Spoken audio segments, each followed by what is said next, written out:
Selamat siang. Harus pakai yang kabel. Iya. Oke, salam sejahtera untuk semuanya.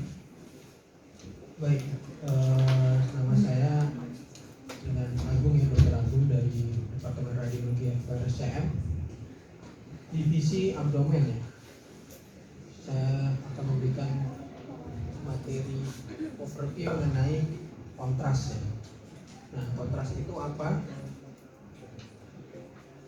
Nah ini, jadi suatu zat atau obat yang bisa membuat struktur yang anatomi dari imaging menjadi jelas. Nah contohnya, ini kalau pakai non kontras ya, kita bikin image supaya nggak nyaru sama background. Itu kita atur adalah KV, KVL, tone fold, terus durasi X-ray-nya bekerja gitu. Jadi gambar yang nggak pakai kontras bisa lebih detail gitu. Mungkin kalian pernah lihat gambar foto X-ray burem sama yang high resolution, nah itu contohnya seperti itu. Lalu ketika dikasih obat kontras itu sama seperti kita gambarnya ini dikasih warna, jadi lebih jelas lagi. Tapi pemakaian kontras pun belum tentu hasilnya bagus. Misalnya contohnya seperti ini. Ini yang sini kan nyaru ya sama background. Nah gimana caranya udah dikasih obat kontras dengan timingnya, waktunya, terus protokolnya supaya hasilnya bisa seperti gambar yang seperti di sisi kiri ya. Nah ini contoh penggunaan kontras dan non kontras. Ini non kontras. Ini gambarnya warnanya apa? Abu-abu semua ya. Sedangkan kalau pakai kontras kita bisa lihat, kita bisa mulai membedakan parenkim ginjal, parenkim hati, pembuluh darah, dan lain-lainnya. Ini pemeriksaan CT scan. Misalnya kita coba stop, kita ke yang paling atas dulu, jantung. Jantung kalau nggak pakai kontras, ya ini, ya bentuknya sih kelihatan ya, ada bulat-bulat chambernya, cuma kita nggak bisa melihat dindingnya, nggak bisa melihat struktur-struktur arterinya yang mana, venanya yang mana ya. Misalnya ini aorta ya, ini kayak bulatan aja, terus yang sebelahnya apa kita nggak tahu. Ternyata di sebelahnya itu ada esofagus ini, terus yang di sini vena hepatica, vena pulmonalis masuk ke atrium kiri. Terus kita lanjut ke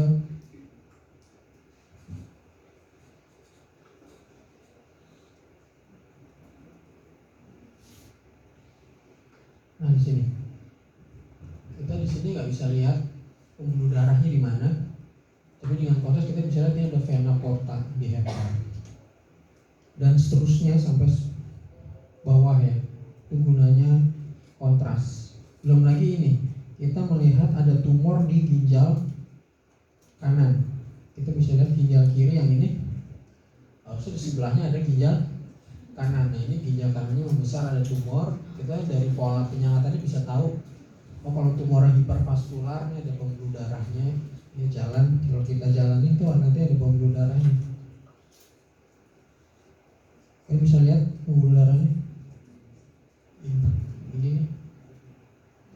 Nah, oh mungkin arahnya ke renal cell karsinoma karena salah satu DD-nya itu kalau hipervaskular. Selanjutnya untuk pemeriksaan MRI. Nah ini pemeriksaan MRI, ini yang kita sebut abdomen multiphase ya. Langsung ke lesinya aja. Nah ini sebelum pakai kontras, ini fase arteri ya, ini fase vena, ini fase delay ya.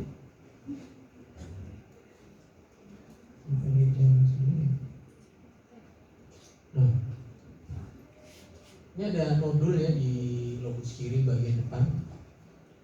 Dari pola penyangatannya kita bisa tahu ini nodulnya nodul apa. Jadi nodulnya filling ya, penyengatannya ini lihat nih di dalamnya filling di bagian tepi makin ngisi ya. Terus di sini kistik ya di sequence lainnya. Jadi kita bisa bilang itu suatu hemangioma. Jadi kalau nggak pakai kontras kita nggak bisa bilang itu hemangioma. Jadi selain untuk memperlihatkan gambarnya jadi lebih jelas, kita bisa menilai karakteristik lesinya, nyangatnya seperti apa supaya tahu histopatologinya. Berikutnya kontras juga ini untuk proses penilaian menelan, fungsional. Nah yang diminum itu obat kontras, cuman ini gambarnya di-invert, jadinya yang putih.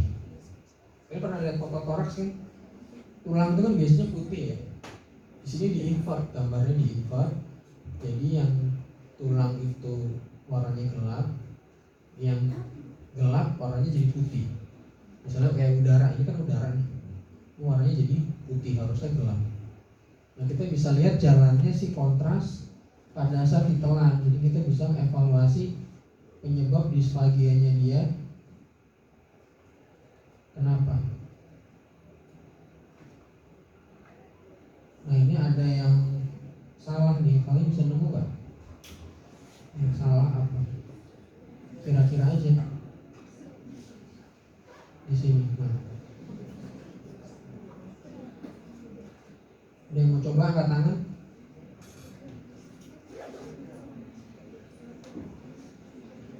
Ya kalian tahu anatomi ya, udah belajar kan anatomi.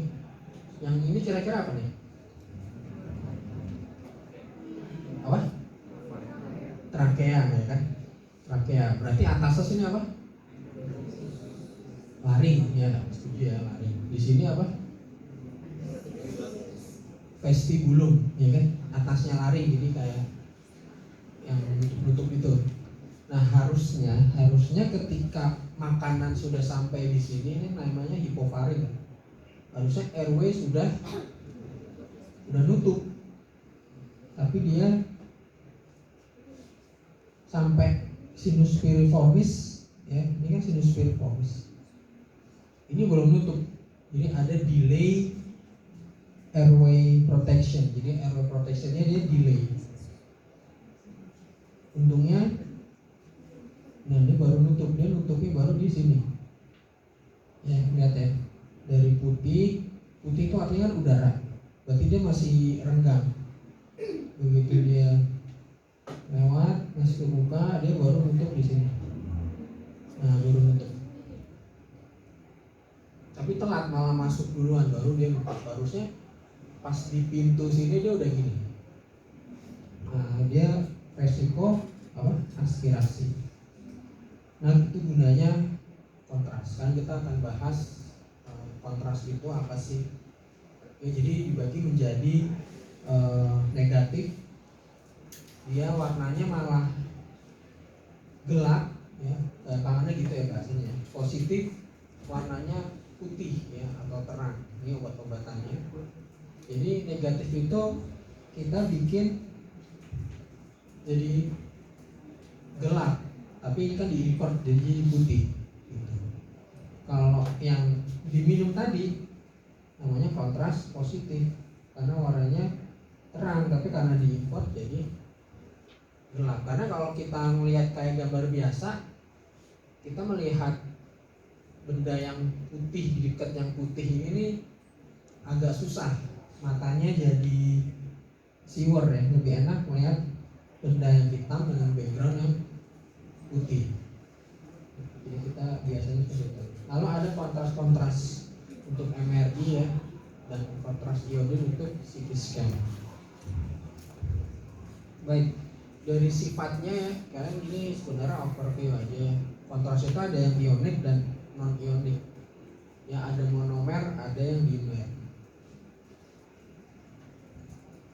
Ini contoh obat-obatan untuk yang iodine base, yang ada iodiumnya. Itu biasanya dipakai di CT scan atau di yang seperti tadi kita lihat ya, yang proses menelan. Lalu ada yang non iodine base, itu misalnya barium ya, Barium itu dia suspensi ya, bukan larutan. Kalau iodin itu ada yang larut oil ya, oil base, ada yang water base. Cuma yang oil base itu sudah ditinggalkan, rata-rata sekarang water base. Nah dia larutan. Kalau barium itu suspensi, jadi kalau didiemin dia akan mendep, jadi kayak pasir di bawah gitu. Nah ini yang negatif, contohnya yang paling populer sih udara ya, air bubble. Nah kemudian ini contoh obat kontras iodin, ini botolan warnanya putih bening kayak air putih. Nah ini contoh yang monomer. Jadi obat-obatan yang ionik itu sudah ditinggalkan ya. Jadi kalau kalian lihat nama-nama ini nama-nama obat yang jadul ya, ditinggalkan karena dia lebih mudah menyebabkan reaksi alergi dan efek samping yang lain. Monomer ionik. Sekarang kita lebih main di dimer non ionik. Dimer itu strukturnya lebih kompleks sehingga kita bisa semakin mendekati osmolaritas darah. Jadi isoosmolar, lebih mengurangi efek alergi lagi. Nah ini contoh-contoh obat-obatan yang ionik ya. Ini yang kita sering pakai kayak iopromid, iofamidal, iohexol yang sering beredar di Indonesia. Nah osmolaritasnya mendekati osmolaritas cairan tubuh, jadi lebih aman. Ini kontras untuk MRI namanya kontras gadolinium ya. Yang penggunaannya nggak sebanyak iodin ya. Kalau iodin itu sekali pakai bisa sampai 80-100 cc. Kalau iodin gadolinium hanya cuma 5-10 mili, jadi cuma dikit. Jadi kalau kontras iodin karena jumlahnya banyak harus pakai injektor, karena nggak mungkin kalian dorong kontras 100 cc pakai tangan gitu. Jadi harus pakai mesin injektor. Kalau kontras gadolinium karena cuma 5 mili, kayak kalian kalau lagi jaga masukin obat, kan masih nggak? Lagi jaga masukin ceftriaxone gitu, masih kan? Nah mirip-mirip gitu. Ini beberapa obat. Jadi kita pakai yang siklik dan non ionik karena juga lebih aman untuk efek sampingnya. Jadi ini kita bagi 3 kelas ya, kontras gadolinium, kelas 1, kelas 2, kelas 3. Kelas 1 ini udah nggak boleh dipakai karena efek sampingnya tinggi ya, merugikan pasien. Kelas 2 itu masih dipakai dengan kasus spesial, misalnya obat yang Primovis. Obat Primovis ini mungkin kalian pernah dengar ya, dia kontras hepatosit. Jadi di hepar kan ada sel hepar ya. Kalau heparnya normal, dia akan menguptake obat ini, gadosertat ini. Jadi kita bisa tahu selnya normal karena dia uptake. Kalau ada selnya abnormal, dia nggak akan uptake. Jadi di fase hepatosit di menit ke-20, hepar itu warnanya terang karena dia menguptake obat kontras. Nah bagian yang gelap sendiri itu berarti tidak uptake, artinya hatinya kenapa-napa, bisa tumor, bisa hemangioma kayak tadi ya. Jadi ini dipakai untuk kasus-kasus hepar. Nah ini yang paling aman, bahkan dipakai ke anak yang kecil atau bahkan bayi, ibu hamil tuh ini masih aman, terutama Gadovis dan Dotarem. Ya ini pembagiannya tadi ya, kalau tadi kan berdasarkan kelas faktor risiko komplikasi, kalau ini berdasarkan cara dia kerja di mana. Jadi mostly kontras itu untuk MRI ya. Kalau iodin semuanya ekstraselular. Ekstraselular itu artinya bukan di dalam sel, dia di pembuluh darah. Pembuluh darahnya masuk ke organ, masuk ke tumor, dia akan memberi warna. Nah kalau MRI kontrasnya lebih lebih kompleks cara kerjanya. Ekstraselular sama seperti iodin, dia hanya di pembuluh darah ya. Ya contohnya tadi ya, Dotarem, Gadovis. Nah ada yang tadi yang Primovis yang targeted interaksel karena diuptake oleh hepatosit, namanya Primovis. Lalu ada yang diaptek khusus sama reticular endothelial system. Jadi ini bagus untuk mencari limfadenopati karena akan nyala-nyala ya KGB-nya di leher, di para aorta, di selangkangan ya, untuk nyari staging nodal bagus. Nah ini contoh yang di ekstraselular, dia hanya di pembuluh darah. Kalaupun masuk ke interstisial, dia ya udah di interstisial aja. Ini yang nggak bisa keluar dari pembuluh darah, makanya namanya blood pool agents. Nah ini kategori reaksinya ya, sama seperti reaksi alergi ringan, sedang, berat. Ini yang severe, intinya sampai sesak ya, angioedem sama anafilaktik. Nah ini risk factor, jadi kalau kalian misalnya nanti jaga di ruangan, kadang-kadang ada permintaan imaging dari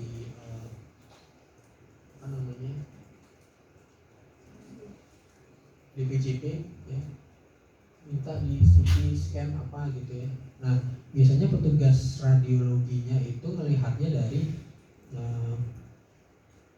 rekam medis. Nah kalau rekam medisnya nggak cengkap, nggak ada dicantumkan list penyakit ini, ya bisa kelewat ya.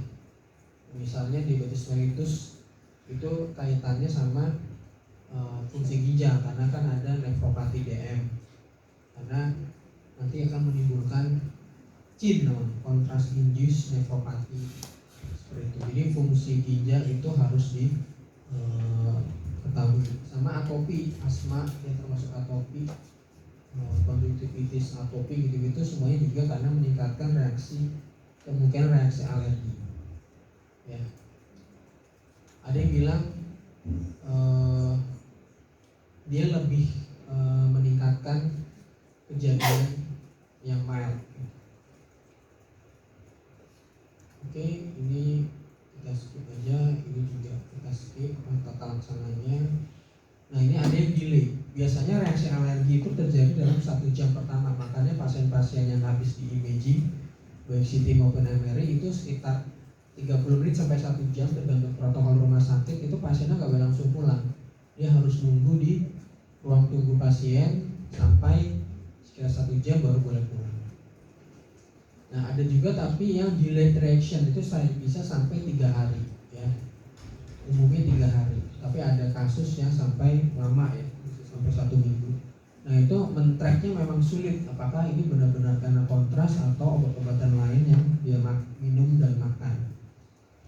Tapi umumnya dia reaksi alerginya nggak yang berat ya, umumnya yang ringan atau sedang. Yang berat itu yang dalam kurung golden hour 1 jam. Oke, nah ini ya gadolinium ya. Dia lebih jarang daripada iodin ya, jadi gadolinium itu karena pemakaiannya jumlahnya masih sedikit dan cara kerjanya yang sedikit berbeda, itu reaksi alerginya jauh lebih jarang daripada iodin. Makanya yang mild aja jarang, apalagi yang severe seperti anafilaksis itu sangat jarang. Oke, ya ini intinya sih persiapan ya. Alergi itu nggak bisa dicegah secara 100%, hanya bisa diminimalisir. Jadi paling penting adalah kita siap seperti ada troli emergency di ruangan pemeriksaan yang pada pasien yang diberikan obat-obatan berisiko alergi. Oke, nah untuk kontras iodin itu spesifik reaction yang kita perlu waspadai selain reaksi alergi adalah efek toksisitas. Jadi CIN itu efek toksisitas, namanya nephrotoxicity karena ke ginjal. Karena toksisitas, kira-kira bisa dicegah nggak? Nggak bisa, karena yang namanya toksisitas adalah paparan. Setiap kali disuntik intravena pasti terpapar. Nah, yang bisa kita lakukan adalah gimana caranya efek toksiknya tidak terjadi atau ya diperkecil gitu. Nah, caranya adalah memastikan obat yang masuk segera cepat dikeluarkan. Jadi fungsi ginjalnya harus bagus, ya GFR-nya harus di atas 30. Jadi begitu masuk dalam kurun waktu 1-2 jam dia langsung dikeluarkan lewat urin, ya. Atau kalau GFR kurang, konsentrasinya di tingkat direndahkan. Artinya gimana? Jadi hidrasi si pasiennya. Jadi kita buat pembuluh darahnya si pasien itu banyak airnya. Jadi pasiennya disuruh minum. Jadi ketika obatnya masuk, dia akan lebih encer di dalam tubuh sehingga efek toksisitasnya dikurangi. Dan kalau kita dalam kondisi hidrasi, pembentukan urin lebih cepat. Nah, ini datanya ya, kelainan ginjal itu kontras media terutama iodin itu cukup banyak ya memberikan kerusakan ginjal dibanding yang lainnya ya, seperti misalnya sepsis ya. Sepsis kan bisa bikin organ damage, ternyata lebih sering kontras media. Ini tahun 2002 ketika metode-metode pencegahannya belum semaju sekarang. Tentunya sekarang lebih aman ya. Nah, ini juga resiko CIN ya, tadi semakin tua, DM, memang ginjalnya sudah payah dan lain-lain. Ya, intinya masalah sirkulasi yang membuat kontras itu berada lebih lama di dalam tubuh. Salah satunya ya gagal jantung. Gagal jantung kan misalnya pompanya ke ginjal jelek, pembentukan urinnya sedikit, obatnya beredar di dalam tubuh lebih lama, semakin sering terpapar efek toksiknya. Nah, jadi yang kita bisa rubah ya volume kontrasnya pakai dosis yang paling rendah, kita obati hidrasinya, kita obati tensinya yang jelek, karena tensi jelek artinya perfusi turun, artinya pembentukan urin turun. Nah, ini yang paling kita takutkan ya.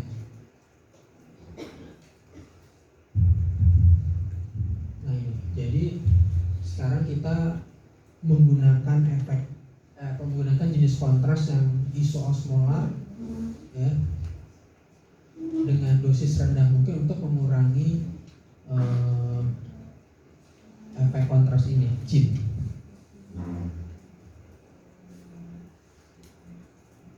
Nah, ini GFR-nya kalau yang di bawah 30 harus hati-hati ya, harus benar-benar pemeriksaannya benefitnya lebih tinggi daripada risknya. Kalau di atas 30 sama 60 sih relatif aman. Nah, yang berikutnya adalah efek non alergi dari kontras gadolinium. Nah, kontras gadolinium ini dia tidak punya efek toksik, tapi dia senang mengendap. Ya, kalau dia mengendap terdeposit di dalam tubuh, dia membuat reaksi radang kronik dan menimbulkan kalau radang kronik keloid ya, keloid tapi di seluruh tubuh di tempat dia mengendap, makanya disebut nephrogenic systemic fibrosis. Kenapa namanya nephrogenic? Karena biasanya yang bikin mengendap itu dia sama, nggak dibuang-buang oleh tubuh, akhirnya berputar-putar di seluruh tubuh, nggak dikeluarin karena produksi urin jelek, ini jadi mengendap terus fibrosis sistemik. Jadi sama, mirip sama iodin, diberikan kalau GFR-nya di atas 30. Kalau di bawah 30 harus benar-benar ada manfaatnya, jadi nggak boleh biar bagus atau biar apa gitu. Jadi harus ada justifikasi kita ngasih. Tapi kalau di atas 30 sih aman. Ya, resiko NSF-nya kecil banget.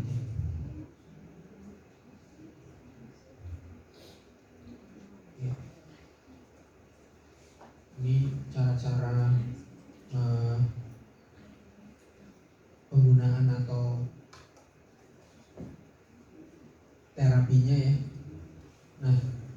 tadi kan iodin karena efeknya toksik, obatnya diencerin pembuluh darahnya, ya kan? Hemodialisis pada iodin penelitiannya enggak, kan dipikir kalau gitu kita keluarin aja gitu. Ternyata karena efeknya toksisitas nggak berbeda bermakna kejadian CHIP pada orang yang dihemodialisis sama nggak dihemodialisis. Jadi akhirnya yang lebih bermakna itu kalau dihidrasi. Jadi terapinya hidrasi. Tapi kalau gadolinium, ternyata hemodialisis itu memberikan hasil yang lebih baik. Itu kejadian NSF. Jadi terapinya adalah kalau misalnya di bawah 30 dan harus kontras, ya kalau pasiennya di bawah 15, ini kan hemodialisis kan biasanya di bawah 15, itu dia disamai jadwalnya. Jadi MRI-nya siangnya atau beberapa saat kemudian langsung di HD. Jadi harus ada nyocok-nyocokin jadwal. Hidrasi justru tidak ada manfaatnya kalau pada kontras gadolinium. Baik, kita masuk ke contoh-contoh gambar.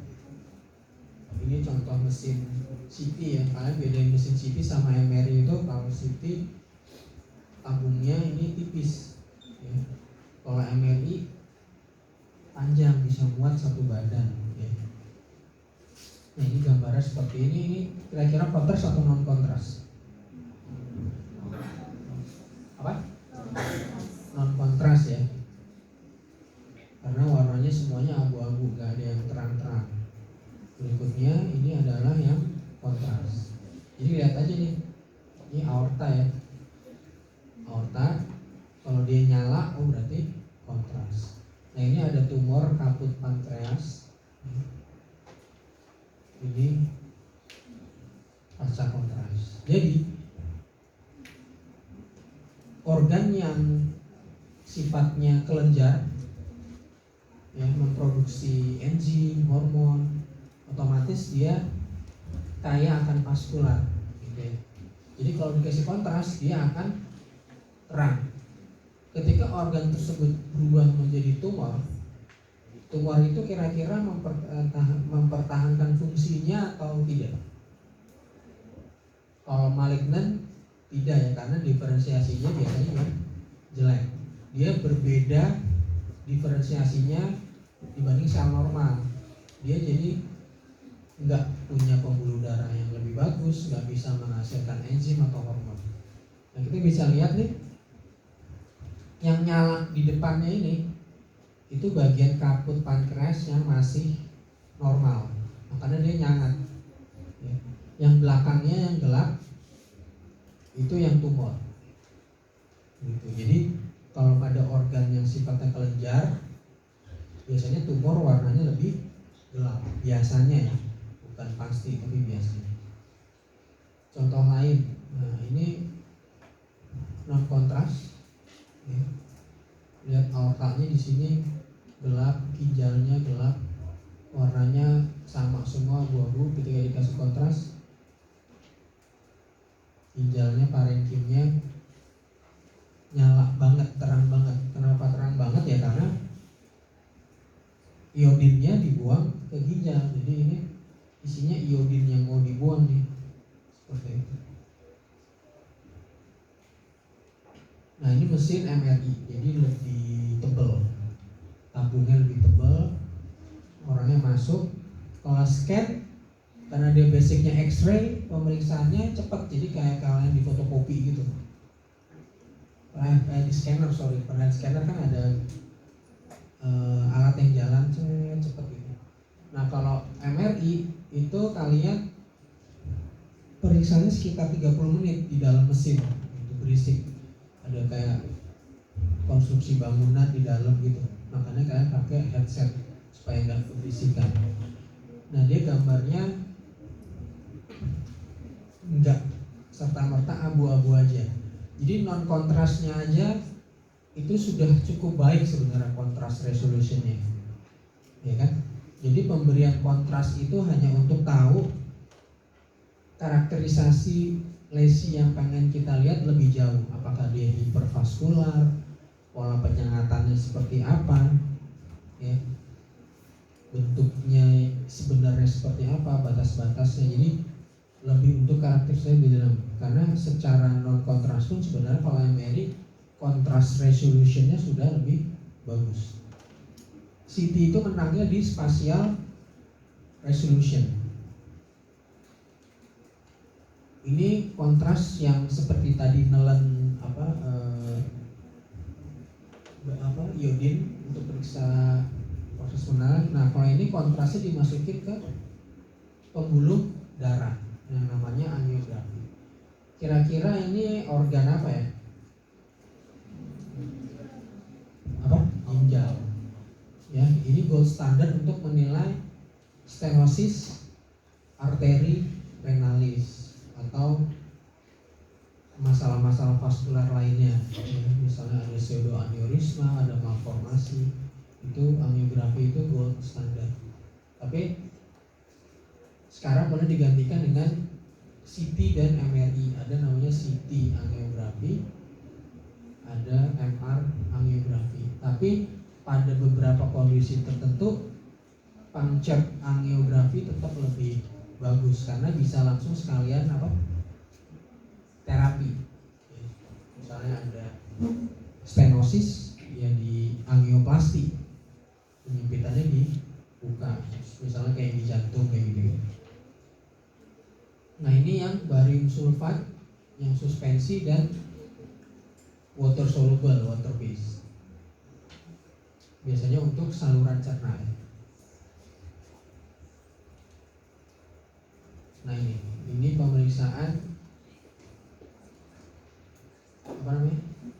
kolon in loop atau barium enema atau kolonografi yang namanya. Nah ini pakai yang double kontras. Kenapa double kontras? Karena ada bagian yang warnanya gelap, ada bagian yang warnanya putih. Ya, jadi protokolnya ada dua, ada yang single kontras, ada yang double kontras. Ini yang single kontras. Jadi warnanya gelap semua. Jadi bariumnya dimasukin. Ya, kalau single kontras kita mencari lesi yang mayor, yang besar. Lesi yang sifatnya luminal. Misalnya ada obstruksi, ada tumor, ada divertikel, ya ada kelainan bentuk. Kalian coba bayangin di sini ada tumor, ya. Kira-kira gambarnya berubah nggak? Berubah. Jadi di sini nanti nggak keisi kontras, jadi nanti bentuk hitamnya tuh gini. Kalau dua sisi, nanti ada namanya apple core sign. Jadi kayak apel digerogoti tengahnya. Jadi nanti kalian lihat hitamnya itu yang di tengah. Bayang nggak? Bayang ya. Nah, itu artinya ada tumor. Itu kelainan luminal. Ya, atau malah kelainannya lumennya meluas. Jadi ada di jendolan gitu. Jadi kontrasnya ngisi ke dalam sini. Itu yang disebut divertical. Nah, kalau ingin melihat kelainan mukosal atau disebut juga mucosal lesion, misalnya pada orang penyakit kelainan mukosa itu misalnya apa? Crohn's disease, IBD, yang colitis ulceratif kayak gitu-gitu, polip, itu harus double kontras karena kita ingin melihat mukosa. Caranya adalah kita isi bariumnya sampai sekum, ya. Terus dikeluarin lagi, jadi katupnya di sini dibuka, terus pasiennya dimanuver, dia keluar lagi. Nah, bariumnya nggak keluar semua, ada barium yang masih lengket-lengket sama dinding, ya. Udah gitu dimasukin udara di pompa gitu ya, di bawah koloroskopi tadi, diisi sampai ke sekum lagi, sedikit mengembang. Nah ini kita bisa lihat mukosa nih, gitu. Mukosa kolon. Nah ini yang masih hitam-hitam nih kontras yang susah dikeluarin karena kan dia berkelok-kelok, jadi kita mau ngeluarin 100% nggak bisa. Jadi ini sisa-sisanya. Nah cara ngeliatnya ini gimana? Ya kita bolak-balik, misalnya ini supine, gitu ya, nggak kelihatan. Ya kita bikin ya miring kanan miring kiri supaya dia tumpah sehingga dia giliran dia kelihatan, nanti yang lainnya ketumpahan jadi nggak bisa kelihatan. Jadi harus diambil berkali-kali gambarnya.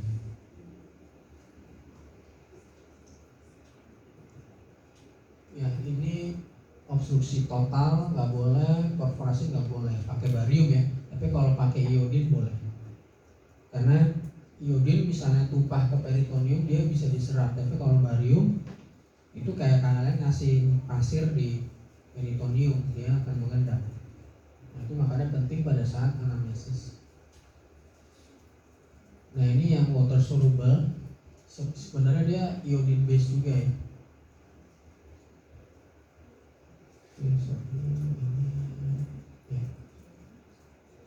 Nah ini dia minum. Kalau tadi barium enema, sekarang barium mil ya, atau esofagogram atau OMD bahasa Belanda ya, esophagram mak duodenum. Jadi esofagus, gaster dan duodenum. Sama ini minum, kita lihat ada penyempitan apa enggak, pasasenya lancar atau enggak ya, ada bentuk yang aneh apa enggak, kita bisa nilai. Di gaster juga sama, rugi-ruginya bagus apa enggak, bentuknya bagus apa enggak, ada linitis plastika apa enggak. Kalau linitis plastika dia gasternya itu kayak jadi kecil, mengkerat karena ada tumor. Lalu ini namanya follow through. Ini udah nggak begitu populer karena nilai diagnostiknya terlalu rendah dibandingkan effort yang dilakukan ya. Jadi follow through itu mungkin melihat usus halus sebenarnya, dan mereka sudah digantikan oleh namanya CT atau MRI enterografi. Jadi protokol khusus untuk melihat usus halus. Jadi ini udah nggak dilakukan lagi, tapi pernah populer pada zamannya untuk menilai usus halus. Ini alat untuk melakukan fluoroskopi ya, tadi yang gambar yang saya kasih lihat yang menelan kontras itu juga dilakukan di sini. Ini alat yang model-model kayak gini. Ini alatnya bisa dimiring-miringin, bisa berdiri, pasiennya duduk atau berdiri. Nah ini contoh kalau ada tumor nih, harusnya dia lempeng, terus tiba-tiba di sini kayak greges gitu kan isinya. Nah ini berarti ada sesuatu yang disebut filling defect. Nah, ini contoh yang bagus. Ini single kontras tadi, ini double kontras. Ya, case-nya bagus banget nih. Mukosanya kita bisa nilai. Nah ini ada kelainan. Ya, dia ada stenosis di sini. Ya. Harusnya mirip-mirip ini. Ya, kolon itu kan punya apa namanya, haustra ya. Nah di sini haustranya abnormal, lumennya menyempit. Ini polip ya, cuma nggak begitu jelas gambarnya low res. Oke, ini sistogram, prinsipnya sama, dimasukkan lewat uretra. Jadi ada yang direct, ada yang indirect. Kalau yang indirect dimasukkannya intravena, nunggu diekspresi oleh ginjal, tapi lama banget pemeriksaannya, bisa 1-2 jam nunggu sampai kontras yang kita masukin dikeluarin lewat urin terus masuk ke sini. Nah kalau yang direct kita masukin lewat uretra, jadi arahnya retrograd ya. Kita lihat nanti ada nggak filling defect, sama prinsip sama. Kita melihat filling defect, melihat additional shadow ya. Jadi di luar kontur muncul. Nah ini bisa kita pakai pada kasus-kasus misalnya ada nah ini ruptur buli ya, misalnya pasien trauma kecelakaan ya, trauma tumpul, terus BAK-nya hematuri gross, curiga ruptur, kita masukin obat kontras, ternyata dia kontrasnya leakage ke atas, berarti ruptur intraperitoneal. Kalau leakage-nya di samping-samping sini, berarti ruptur ekstraperitoneal. Terus ada pemeriksaan lain, ini tadi ya, namanya intravenous urografi. Jadi kita melihat jalannya kontras mulai disekresi oleh ginjal, masuk ke collecting system, dialirkan ke ureter sampai ke buli, vesika urinaria.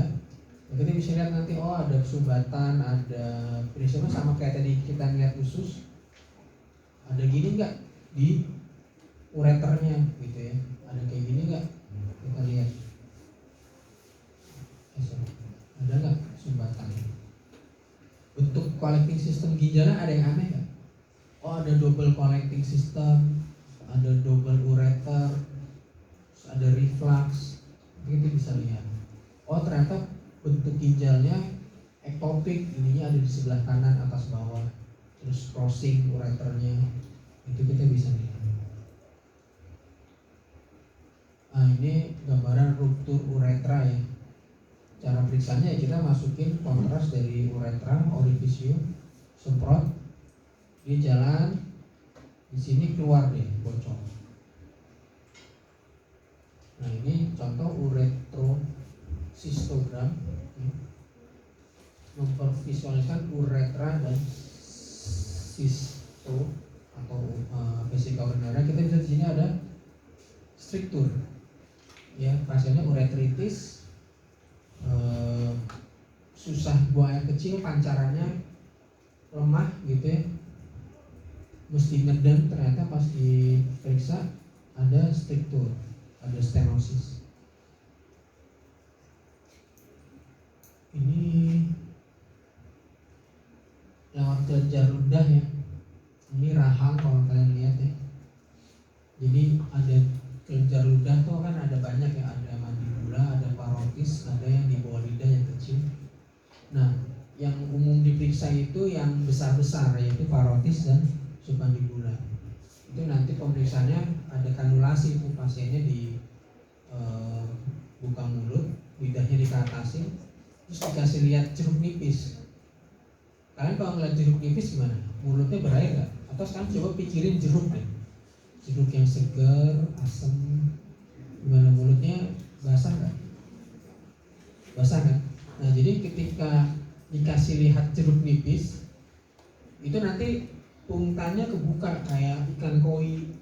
Pernah ikan koi kan? Mulutnya kan gitu-gitu. Nah dia di dasar lidah kalian tuh muncul menguap-nguap gitu. Nah terus kita masukin tuh pakai aboket yang kecil, dikanulasi gitu, masuk, terus kita semprot kontras dari sini jalan. Nah kita bisa lihat nih, ductnya itu harusnya mulus ya, ductnya itu harusnya mulus gini lah. Kalau ini ductnya agak apa ya, agak greges apa sih? Enggak rata ya, agak ada tebel tipis gitu ya. Terus di dalam kelenjarnya ini kelenjar parotis ya, itu dia ada speckled feeling kontras yang menunjukkan apa, parotitis. Ini fistulografi di mungkin di rektum ya, cuma gambarnya saja mas. Ini kan osakrum ya. Ya biasanya ada fistal perianal ya, misalnya orang DM kan gampang luka-luka tuh daerah kemaluannya di dubur, di perineum ya. Terus susah sembuh, jadi bisul-bisul, pecah ya. Nah dia bikin lukanya tuh jalan, bisa nyambung ke uretra, bisa nyambung ke anal kanal, ke rektum.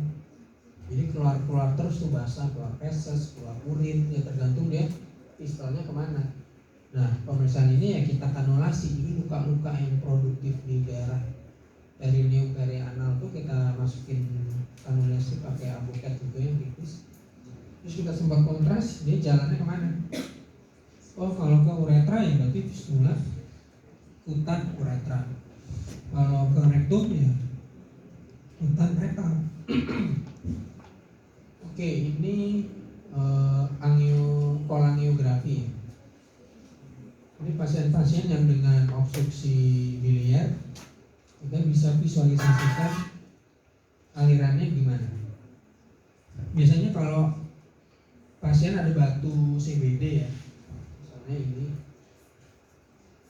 ini namanya yang kita sebut feeling defect. Jadi ketika kita semprot kontrasnya ngisi tabungnya, ya kan? Makanya terbentuklah gambar tubular putih yang terisi kontras. Nah, ada bagian yang nggak terisi kontras, bentuknya kayak batu marble gitu kan. Nah, ini disebut batu, ini disebut feeling defect. Nah, biasanya habis itu dia di kolesistektomi dan ekstraksi batu dengan reseksi CBD. Jadi CBD-nya kayak dibelah gitu, dibelah batu terus dijahit lagi. Nah, kalau operasinya terlalu berat, biasanya mereka nggak langsung biarin. Biasanya mereka ninggalin yang namanya T-tube.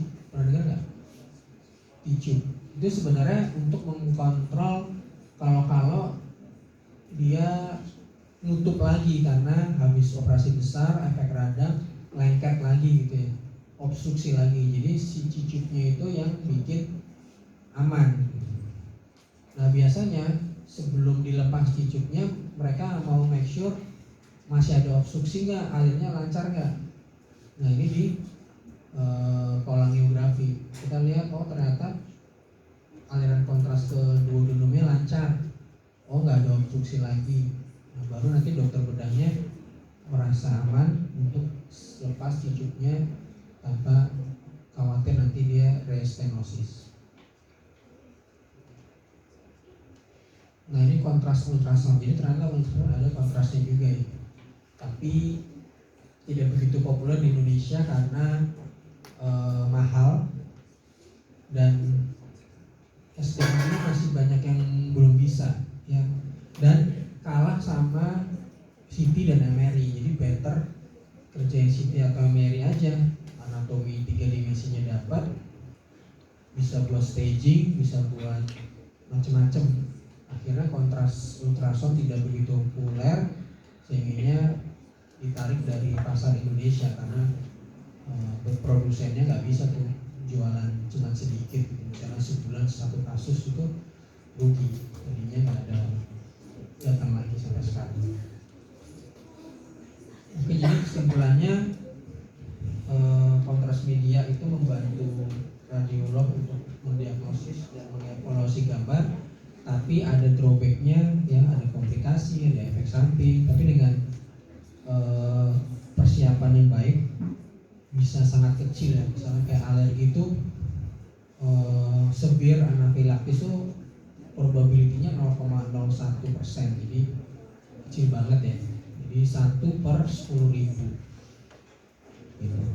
Jadi jarang, sehingga overall sih tetap aman untuk dipakai. Baik, mungkin itu aja. Apakah ada pertanyaan?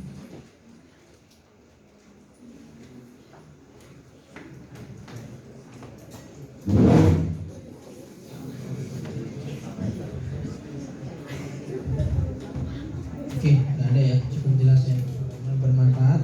Terima kasih atas perhatiannya. Mohon maaf kalau ada salah kata-kata. Selamat sore, selamat selamat.